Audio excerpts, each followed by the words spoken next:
Hi guys, it's Chris here from Some Bloke Who Travels a Lot, and today we are at Heathrow Airport. We're taking a look at the Ibis Heathrow Bath Road as part of my series of Heathrow Airport Hotels. I've stayed in many and reviewed them all. Links in the description below and at the end of the video.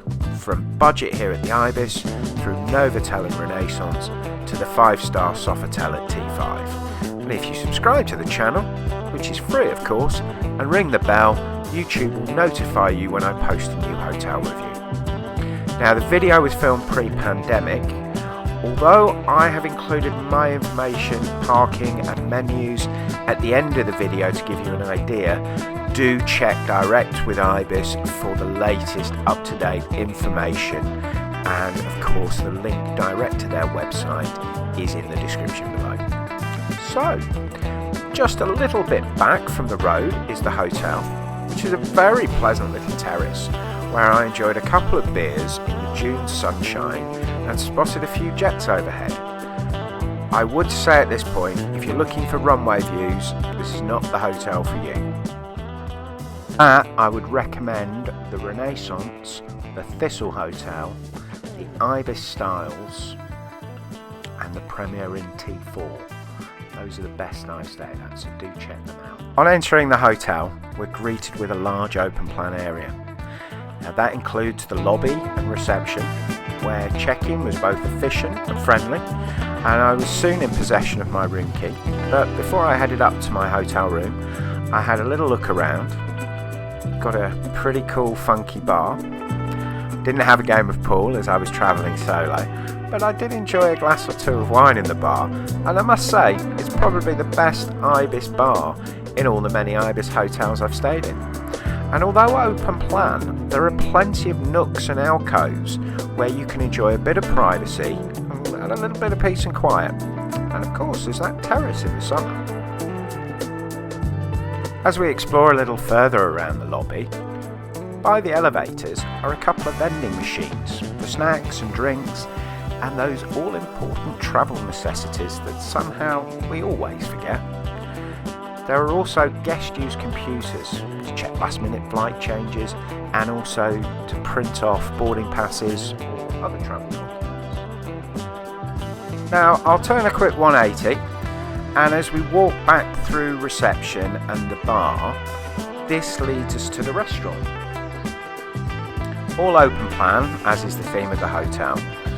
In the evening I had one of my normal go-to selections, the hotel burger, or in the case here, a Fogg's Angus cheeseburger.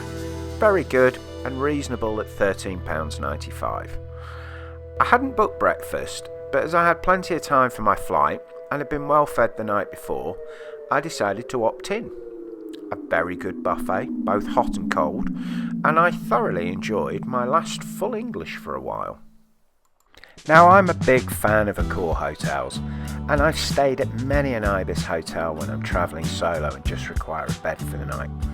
You just know what you're going to get, and if you don't, and have never stayed at an Ibis before, let's have a quick look around at the latest current Ibis room design. The new design is very modern and ticks all those boxes: storage, clean comfortable bed, television, tea and coffee, and I love the addition of the power charger with both mains and USB, a simple solution to guests' new requirements. Now one of my main requirements at an airport hotel is of course an immaculately clean bathroom, but one with a shower that is both powerful and simple to use. I do not want to be fiddling with knobs and levers at 4 AM for an early flight when I'm only half awake, and I usually end up with water coming out the wall, either scalding or freezing. But the shower here has none of that nonsense and is just right. Turn it on and it comes on. Move the temperature and it changes from hot to cold. That's all I need, and that's what I get at the Ibis. Back to the bed. Again, my requirements are simple. Firm, but not too firm. But most importantly, clean and fresh. And time after time, Ibis delivers on my needs. Hence, I keep returning. In fact, I stayed at over a dozen Ibis hotels in 5 different countries. And if you'd like to see those reviews and more of my travels around the world, and hotel reviews from the budget of Ibis to luxury suites at 5-star hotels, please do check out my channel and consider subscribing. It is free, of course, and if you ring the bell, YouTube will notify you when I publish my next video. If you've enjoyed this video and found it useful, please do give it a thumbs up. Those likes are really appreciated. And if you have any questions on Heathrow, hotels, transport, or the airport in general, please do ask in the comments and I'll be more than happy to help. Once again, thank you very much for watching and happy travels.